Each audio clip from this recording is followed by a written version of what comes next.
भारत माता शिव शक्ति अवतार। आज है 15/10/2024। रिवाइज डेट है 10/6/1965। प्यारे बच्चे, कोशिश कर पहले एक ही बात पर ही समझाना है। सर्व का सद्गति दाता एक ही शिव बाबा है। बाबा आते ही भारत में हैं, तो यह सबसे बड़ा तीर्थ हो गया। गीत है, छोड़ भी दे आकाश सिंहासन, अब धरती पर आ जा रे। अब बच्चे समझते हैं बाबा आएंगे जरूर कलयुग अंत सतयुग आदि में, पतितों को पावन बनाने। शास्त्रों में कितनी मूंछ कर दी है, वो शास्त्रों को सामने रखते हैं। कितनी तर्क वितर्क करते हैं, पूछते हैं शास्त्रों को मानते हो? तुम सिद्ध कर बतलाते हो, ऐसे नहीं कि हम शास्त्रों को मानते नहीं। शास्त्र है जरूर, परंतु उसमें कुछ झूठ भी लिखा है। इसलिए बाबा ब्रह्मा द्वारा सारा राज बैठ समझाते हैं। इन सब शास्त्रों में सार क्यों नहीं है, सिद्ध कर बतलाते हैं। तब तो सार नहीं है ना। मुख्य है गीता। गीता से ही मेरे जैसे बन सकते हो। बाकी सब शास्त्र है गीता के बाल बच्चे, उनसे कोई वर्षा नहीं मिल सकता। सर्व शास्त्रमय शिरोमणि गीता श्रीमत मशहूर है। श्री है सबसे ऊंचे से ऊंच। श्री श्री 108 रुद्रमाला, यह है शिव बाबा की माला। तुम जानते हो सभी आत्माओं का पिता वह है। करोड़ों आत्माएं हैं, बाबा बाबा तो सब कहते हैं ना। बाबा की रचना कैसे रची हुई है यह कोई भी जानते नहीं। बाबा कहते हैं तुमको जास्ती कोई तकलीफ नहीं देता हूँ, सिर्फ बाबा जिसको भूलने से गिरे हो उनको याद करना है। बाबा को जानने से अब फिर घोर अंधियारे से घोर सोजरे में आ जाएंगे। तुमको ज्ञान की डांस करनी है। मीरा आदि की थी भक्ति की डांस, अर्थ कुछ भी नहीं। व्यास को भगवान कहते हैं, वास्तव में व्यास तो बाबा बैठा है। जो गीता सुनाते हैं उनको शास्त्रों का बड़ा घमंड रहता है। यहाँ शास्त्रों की तो बात ही नहीं। बाबा कहते हैं मेरी कितनी ग्लानि कर दी है, कुत्ते बिल्ली सब में डाल दिया।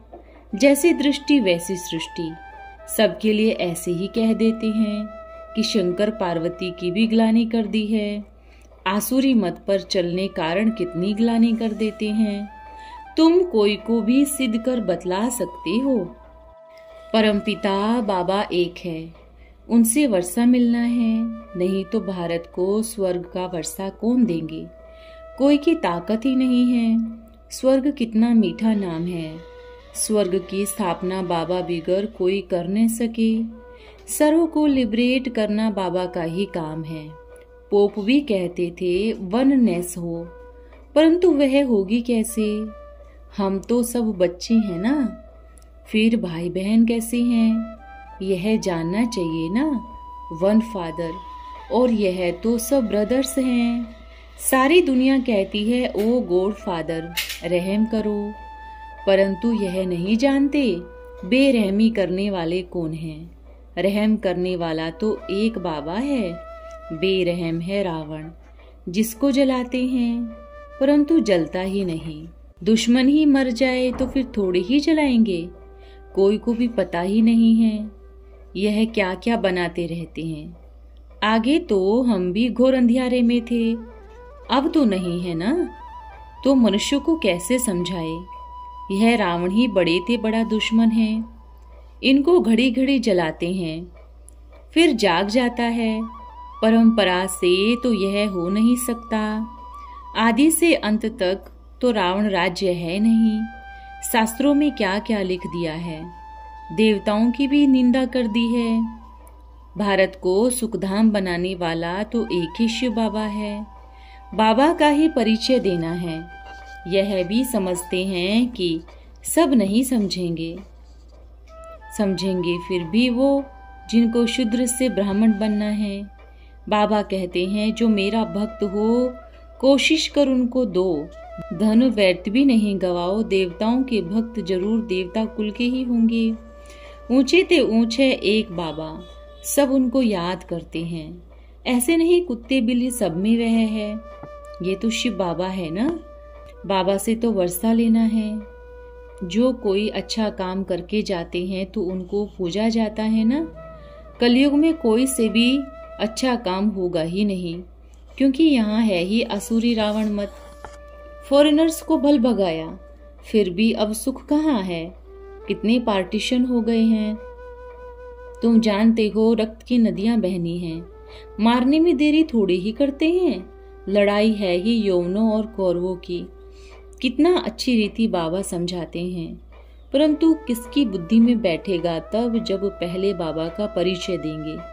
यह फादर भी है, टीचर भी है, सतगुरु भी है। उनका कोई फादर, टीचर, सतगुरु नहीं है। पहले पहले माता पिता, फिर टीचर, फिर सदगति के लिए सतगुरु। यह वंडर है ना। बेहद का बाबा एक ही फादर है, टीचर और सतगुरु है। तुम जानते हो वो ही बाबा ऊंचे से ऊंचे, वही भारत को स्वर्ग का वर्षा देने वाला है। नरक के बाद है स्वर्ग। नरक के विनाश के लिए ज्वाला भी खड़ी है। बरोबर देखते हो यूरोप वासी यादवों की बुद्धि से कितनी यह साइंस की इन्वेंशन निकली है। शास्त्रों में तो क्या क्या लिख दिया है। झूठ ही झूठ, सच की रति भी नहीं। झूठ की वैल्यू नहीं होती, वहाँ झूठ का नाम निशान भी नहीं होता। कोशिश कर पहले एक ही बात पर ही समझाना है। सर्व का सद्गति दाता एक ही शिव बाबा है। बाबा आते ही भारत में हैं, तो यह सबसे बड़ा तीर्थ हो गया ना। कहते भी हैं प्राचीन भारत था, परंतु समझते नहीं। अभी तुम समझते हो, जो प्राचीन हुआ है सो फिर होगा। तुमने जो राजयोग सीखा था वो ही फिर सीखते हो। बुद्धि में यह है, यह नॉलेज बाबा कल्प कल्प देते हैं। शिव के भी अनेक नाम रख दिए हैं। बबूलनाथ का भी मंदिर है। कांटों को फूल बनाया, इसलिए बबूलनाथ कहते हैं। ऐसे बहुत नाम हैं जिनका अर्थ कुछ भी समझा नहीं सकते। तुम पहले पहले बाबा का परिचय दो, जिसको सब भूले हैं। कोई गीता के श्लोक कंठ कर लेते हैं, फिर बैठ सुनाते हैं, तो नाम हो जाता है। वास्तव में भाषा है हिंदी। सतयुग की भाषा कोई संस्कृत नहीं है। पहले बाबा को जानना है, तभी बुद्धि योग चले। बाबा से वर्षा लेना है। मुक्ति धाम से फिर जीवन मुक्ति धाम में जाना है। यह है पतित जीवन बंद धाम। बच्चे जानते हैं हम अशरीरी आए थे, अशरीरी ही जाना है।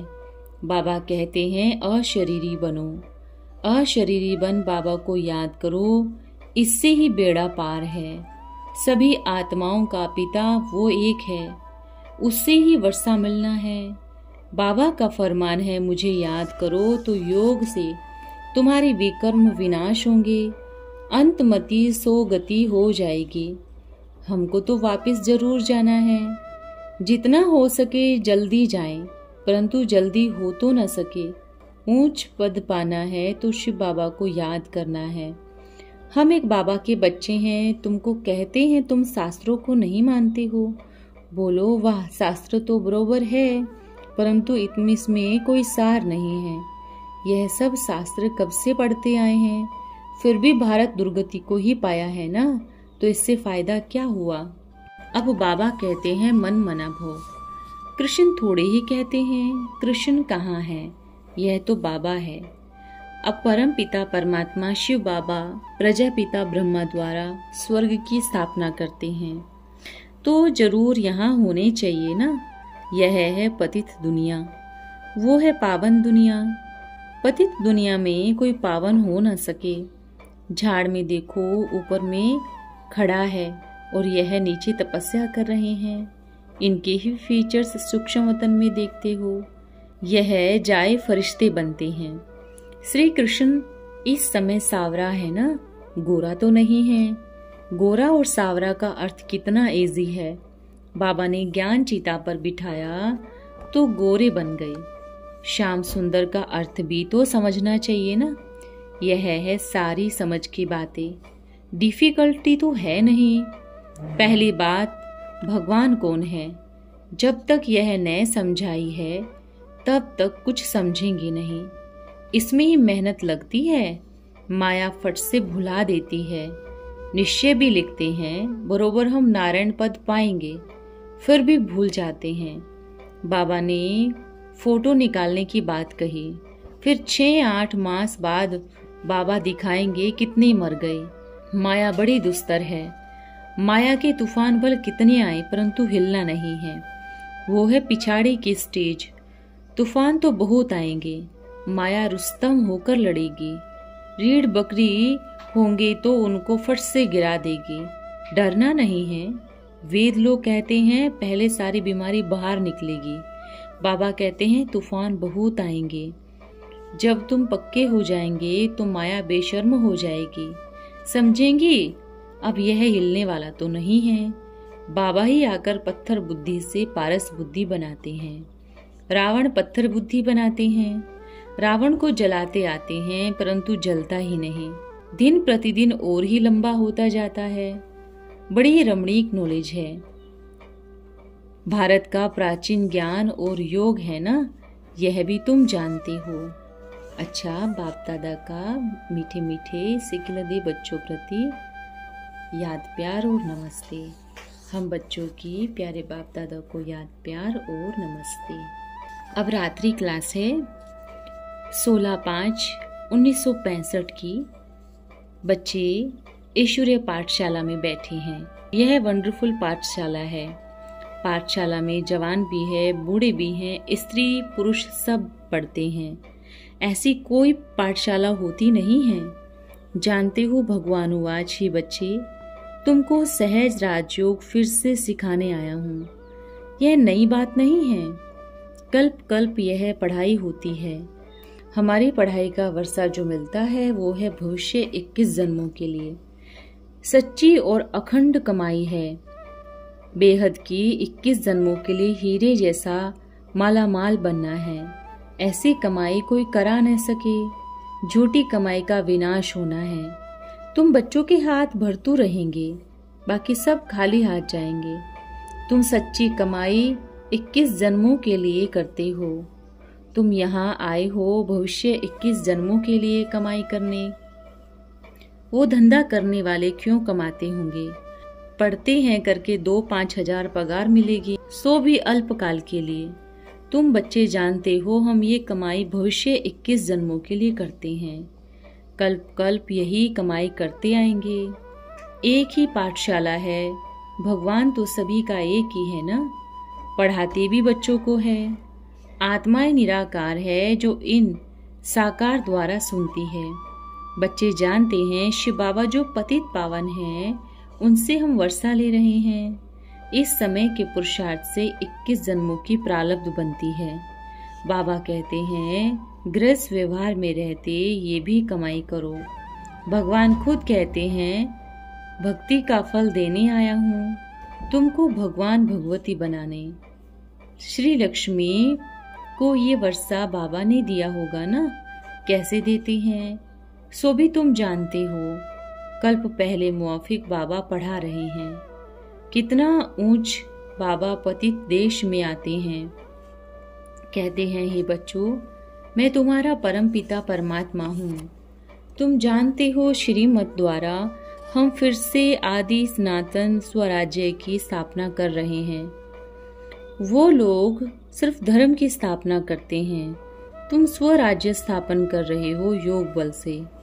बाहुबल वाले कब विश्व का मालिक बन न सके। अब बुद्धि से काम लेना चाहिए।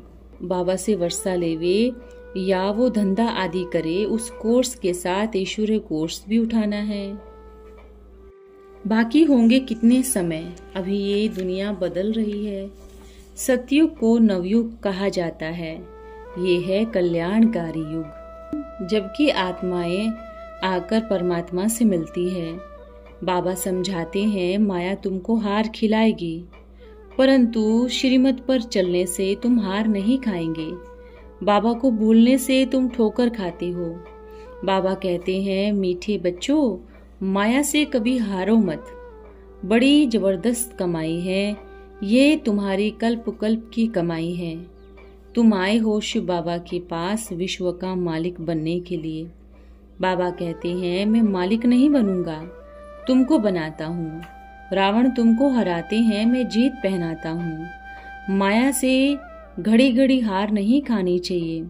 उस्ताद की श्रीमत पर चल वर्षा लेना चाहिए। माया ने तो सबको मूर्छित कर दिया है। बाबा संजीवनी बूटी ले आए हैं। बाबा को तरस पड़ता है, हमारे बच्चे माया से हार खा लेते हैं। समझाते हैं, बच्चे अभी बेहद के बाबा से पूरा वर्षा लेने से कल्प कल्प लेते रहेंगे। सच्चा सत्संग ये है, सत के संग से हमको बादशाही मिलती है। सर्व का सद्गति दाता एक शिव बाबा है, तो ऐसे बाबा की श्रीमत पर चलना चाहिए ना। श्रीमत पर चल अपना कल्याण करना है।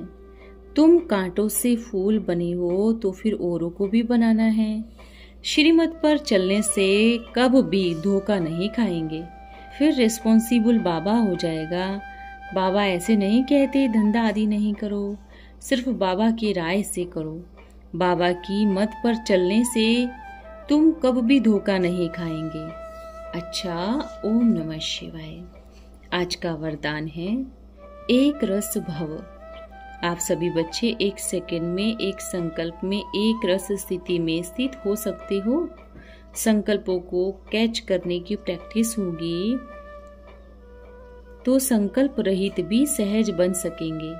ज्यादा संकल्प तब चलाना पड़ता है जब किसके संकल्प को परख नहीं सकते, लेकिन हर एक के संकल्पों को रीड करने की प्रैक्टिस होगी तो व्यर्थ संकल्प ज्यादा नहीं चलेंगे और सहज ही एक संकल्प में एक रस स्थिति में स्थित हो जाएंगे। इसके लिए अव्यक्त स्थिति चाहिए, तभी दूसरों के भाव को समझ सकेंगे। अच्छा, ओम नमः शिवाय।